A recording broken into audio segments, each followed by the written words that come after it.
අද්විතීය 200 Mbps speed එකකින් ශ්‍රී ලංකාවේ වේගවත්ම සහ පුළුල්තම හෝම් බ්‍රෝඩ්බෑන්ඩ් සම්බන්ධතාවය වන SLT Mobitel දේශීය ෆයිබර් බලවේගය ඔබත් අදම අත්විඳින්න.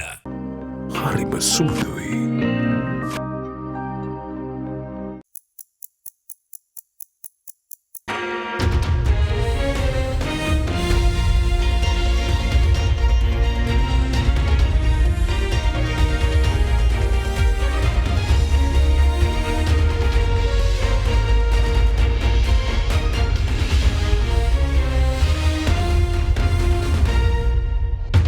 Tonight on First at 9, this Thursday, the 10th of August 2023.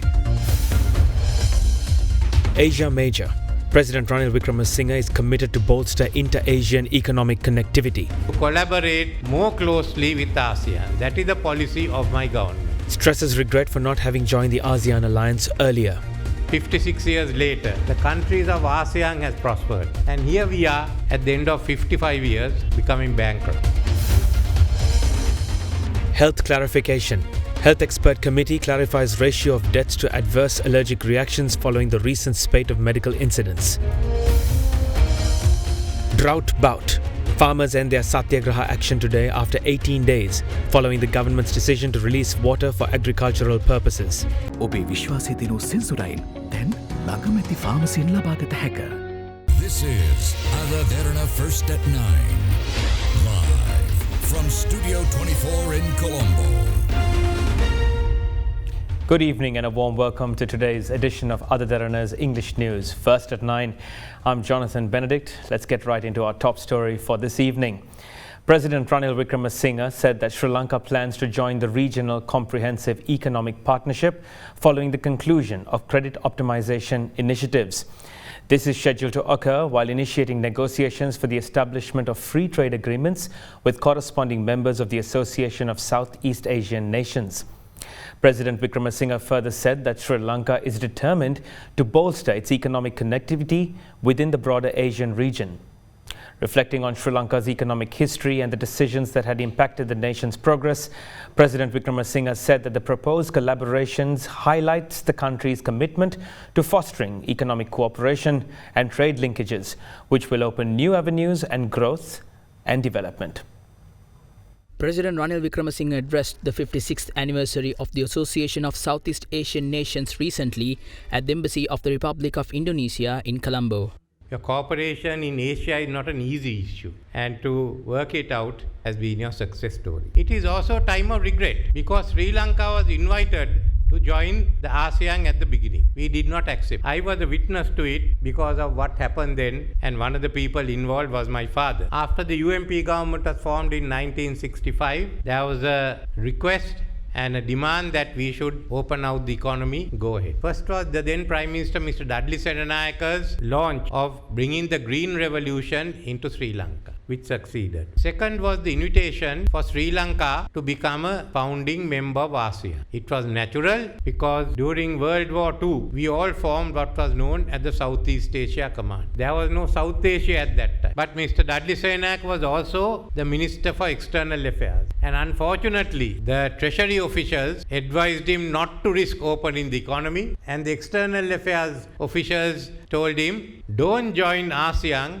because non-aligned movement will not accept. So here we are, 56 years later, the countries of ASEAN has prospered. And here we are at the end of 55 years becoming bankrupt. So this is the reason for regret. But now that we face the bankruptcy and we have taken the bull by the horns, it's for us to go ahead. And to do so, take encouragement from what ASEAN has done, and also remember to collaborate more closely with ASEAN. That is the policy of my government. So our connections to Southeast Asia is strong. I think next to India and Maldives, we have the closest connections with Southeast Asia. And we have to build on these cultural relations, our economic relations, and our political relations. This is why when I was Prime Minister, I first initiated the free trade agreement with Singapore. It's essential. Then I've been able to renew it, and now we will be negotiating with the other ASEAN countries. We are already doing so with Thailand learned and hope by next February to conclude. But in the meantime, Sri Lanka has applied to join the RCEP. Well, all of you are there. China, Japan and Korea are there. Australia is there. That is the largest trade bloc that we can come to. And we should join it. And we applied. I am told we are the only country that has applied. And once debt restructuring is over, we'd like to play our part in the RCEP. And at the same time keep negotiating with the other ASEAN countries our own free trade agreement. In other news, Professor Chandima Jeevandara, a member of the experts committee appointed by Health Minister Keheliya Rambukwalla to probe the recent medical issues in government hospitals, says that only 2 deaths were confirmed to have been caused due to a severe allergic reaction that occurred after administering the ceftriaxone vaccine. He mentioned this while joining a media briefing held today at the Ministry of Health to explain the recommendations of the report of the expert committee on the recent health issues. He further said that there is no increase in the mortality rate due to allergic reactions in the country during the past 1.5 months, and that data found in the country is relative to international data.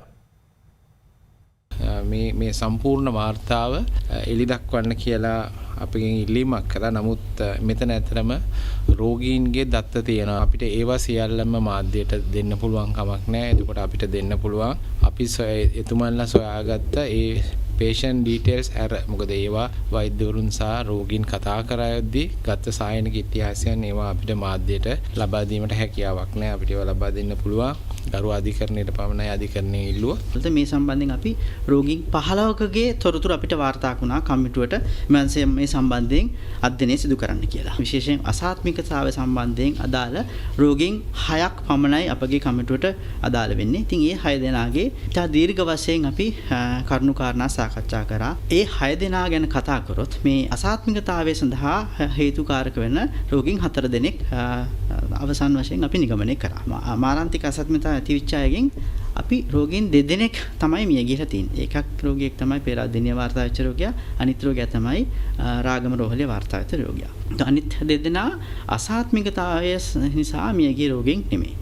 ඉතින් අධ්‍යයනය කළේවලා දරුණු ආසාත්මිකතාවය ඇති වෙන්න මේ cases 4කට මේ ඖෂධ මඟ පායන්නේ නැති කියලා තීරණය කරා. ලංකාවෙත් අපි මේ දරුණු ආසාත්මිකතාවය ඇතිවීමට හේතු වෙච්ච ඒ ලෝකයේ අනිකුත් දත් හා සමග සැසඳෙනවා. ඒ වගේම තමයි මිය යන ප්‍රමාණයත් ඒ සාපේක්ෂව එහා සමග සැසඳීමක් තියෙනවා. ඉතින් මීට කලින් අපි ඖෂධ ආසාත්මිකතාව සම්බන්ධයෙන් ලංකාව තුළ වාර්තා වෙච්ච සියලුම වාර්තා අධ්‍යයනය කරා. ඒ වාර්තා අධ්‍යයනය කරාන් පස්සේ මේ පසුගිය මාස එකහමාර ඇතුළත අසාමාන්‍ය ලෙස වැඩිවීමක් නැහැ. ඉතින් සාරාංශයක් වශයෙන් අපිට කියන්න තියෙන්නේ කමිටුවේ වාර්තාව ඒ පමණයි. ඉතින් ඒ වගේම තමයි මේ සම්බන්ධයෙන් අපි විශේෂයෙන්ම ස්තුතිවන්ත වෙනවා ආසියා පැසිෆික් කලාපයේ මේ සමහර එක්ස්පර්ට්ස්ලා අපිත් එක්ක Zoom තාක්ෂණය හරහා පාන්දර 3-4 වෙනකන් ඒගොල්ලන් කියන්නේ අපේ ලංකාවේ වෙලාව 12 වුණාට සමහරට හොංකොං රාජ්‍යයේ වෙලාව පාන්දර 4යි. එතකොට එහෙම තියෙද්දිත් ඒගොල්ලොත් ඒ වගේ කැපවීමක් කළා මේ වගේ මම හිතන්නේ මේ ඖෂධයක යම්කිසි ගැටලුවක් සඳහා රෝගීන්ට අනතුරක් වෙනවා කියන එක මුළු ලෝකෙම අවබෝධයෙන් බලාගෙන ඉන්න එකක්. ඒ නිසා ඒගොල්ලන් මේ සම්බන්ධයෙන්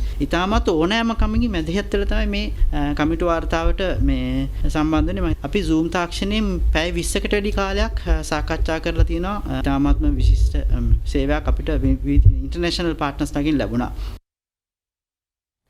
The National Medicines Regulatory Authority has revoked 5 drugs from use due to the adverse reactions it has caused following administration. The drugs removed from usage include prednisolone, the propofol vaccine, bupivacaine, coamoxiclave, and ceftriaxone. The drugs removed include 2 medicines imported via the Indian credit line and a medicine which the license has not been renewed by the National Medicines and Regulatory Authority. In other news, the 18-day Satyagraha Action launched by the All Ceylon Farmers Association in Ambalipitia came to an end today following a cabinet decision to release water from the Samanalavawa reservoir for agricultural purposes. The Satyagraha Action was launched by the farmers on the 24th of July, demanding sufficient quantums of water be released from the Samanalavawa reservoir to the Udavalave reservoir to fulfill water for their agricultural needs. Addressing a farmers' rally in Ambalipitia, organizer of the All Ceylon Farmers Association, Namal Karunaratna, said that farmers need to be compensated for the damage caused to their crops due to lack of water.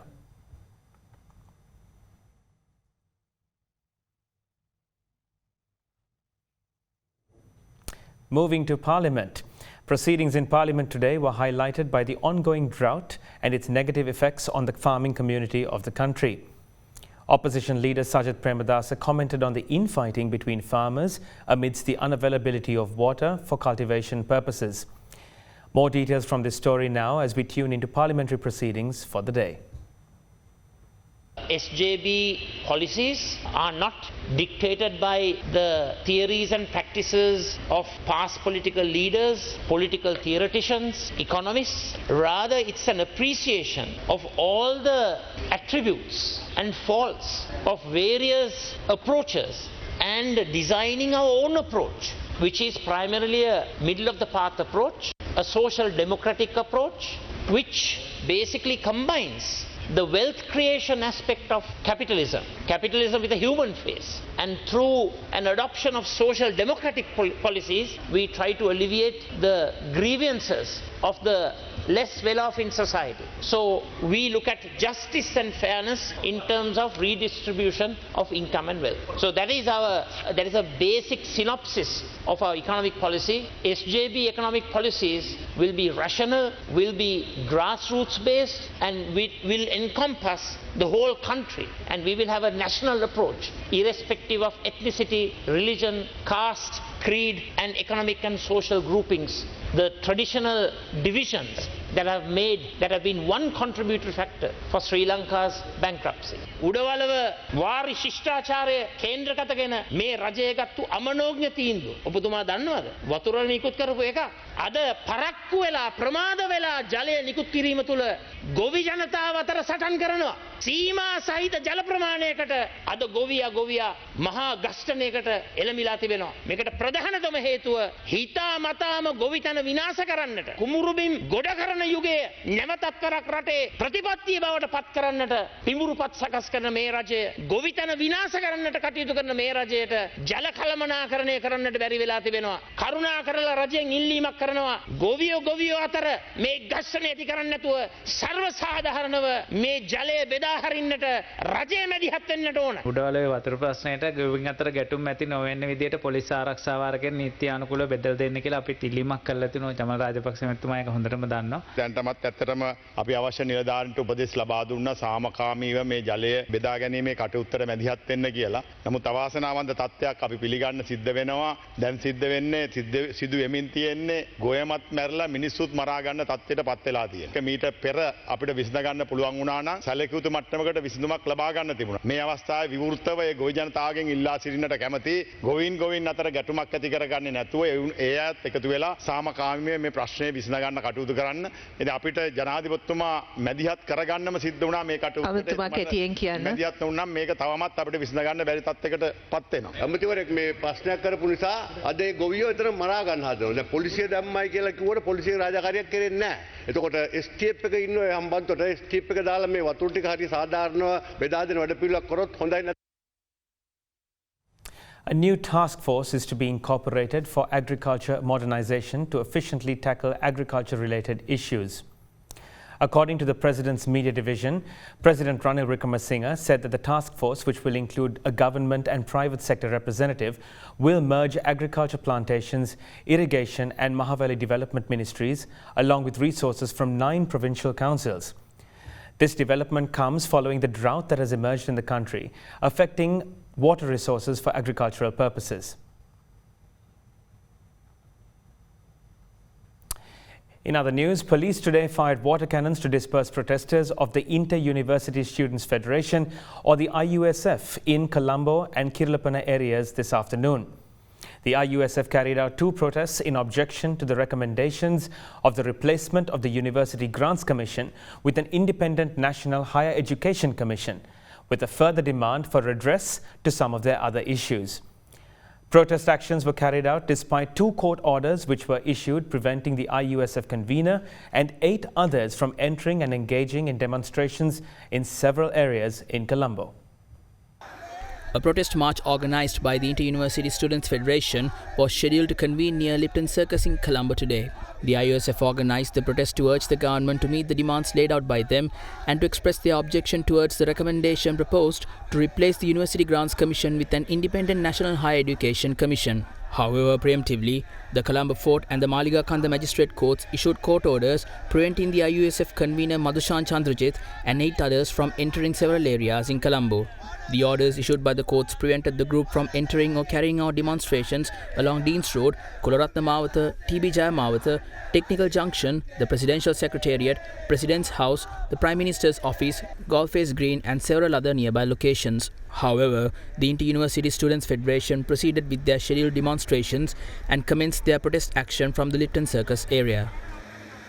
After protesting at the Lipton Circus area for an hour, the protesters then marched towards Viharamadevi Park. As the protesters continued their demonstrations near Viharamadevi Park, police fired water cannons to disperse the protesters.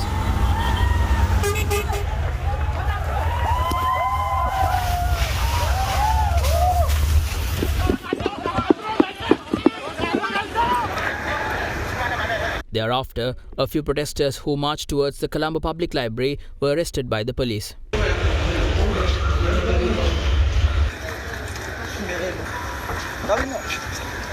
In the meantime, another protest march organized by the Inter-University Students' Federation convened at the Havelock City area. Police fired water cannons at protesters in Kirulapana.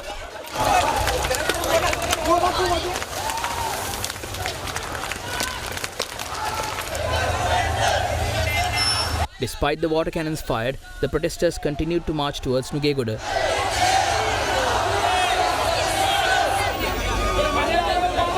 However, the protesters dispersed after reaching the open university area. We will be back with more business news after this short break. Stay tuned. ගොඩමඩ පෙරලි කරන බලපුළුවන්කාරයා මහින්ද්‍රා යුවෝ ටීමෝ වෙතින්. වැඩම ගොඩයි ගොඩම තමයි ස්වරාජ් tractor ටීමෝ වෙතින්.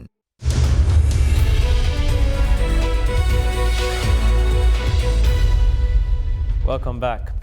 Entrepreneur and lawyer Dilip Jayavira says that the creativity of the human capital is a contributing factor towards the creativity of a nation. Addressing an event at the University of Moratuwa, Dilip Jayavira said that creative thinking is essential for the people to be innovative. Concurrently, Chief Innovation Officer of the National Innovation Agency, Professor Ajit Dialvis, held the view that innovation will pave the way out of the crisis which the country is currently facing. The opening ceremony of the Foresight Academy at the Institute of Electrical and Electronics Engineers student branch of the University of Moratuwa was held yesterday with the participation of entrepreneur Dilip Jayavira. Because of this traditional university system of our country, we have failed to produce innovative products. So innovation comes from the way we look at things. That is why we call it's a creative thinking which inspires people to be innovative. Without being innovative, you can't move forward and a nation can't move forward. So if we are believing in the system of this nature and if people don't know what they have to grab from this system, then there is a problem. How, to which extent the human capital could be creative and innovative would in fact direct the nation and its future. So for a nation to be creative, its human capital has to be creative. Their thinking has to be different. Their solutions have to be different. Solutions have to be innovative. So this is, I think, a topic that we need to discuss at a national level. Solution for this condition is real innovation. We need to find solutions. We need to be creative in our approach because there's so much of potential in Sri Lanka that we have not really realized. And one of it is the human capital. We talked about the most literate nation, and we can vie with any developed country in that scenario. Then you ask, okay, what has happened to this literacy? What I have been reading and what I have been doing, and to get us into this position. So it's important to understand this term innovation. It's also important to understand the term foresight and what you're venturing into. As Sri Lankans and as Sri Lankan youth, you do have the responsibility of not only asking for help, but giving solutions back to get this place going again and do that in a very honorable way. That's very, very important. The Colombo Stock Exchange concluded an Invest Sri Lanka Investor Forum in India, making a strong case for investment to Sri Lanka. Organised by the Colombo Stock Exchange in association with the Confederation of the Indian Industry, the forum was held in Chennai yesterday. The Colombo Stock Exchange, in a statement today, said that a large number of investors from multiple industries across India were in attendance. The Sri Lankan delegation, including the chairman of the CSE, senior representatives of the Securities and Exchange Commission of Sri Lanka, Central Bank of Sri Lanka, and representatives from 16 stockbroker firms had collectively pitched for further investment flows into Sri Lanka. State Minister of Finance Shehan Semasinga addressed the forum as keynote speaker. The second Invest Sri Lanka in India Investor Forum will be held in Mumbai tomorrow.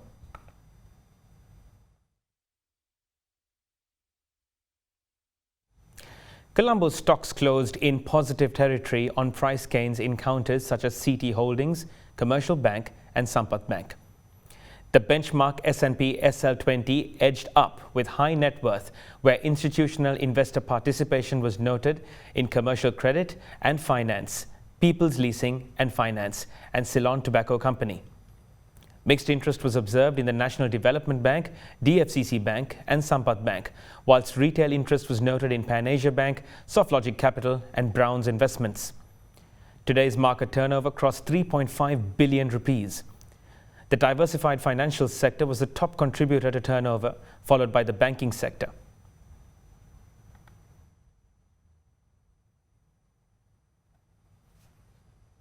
With that, let's have a look at how the rupee traded against other currencies around the world today.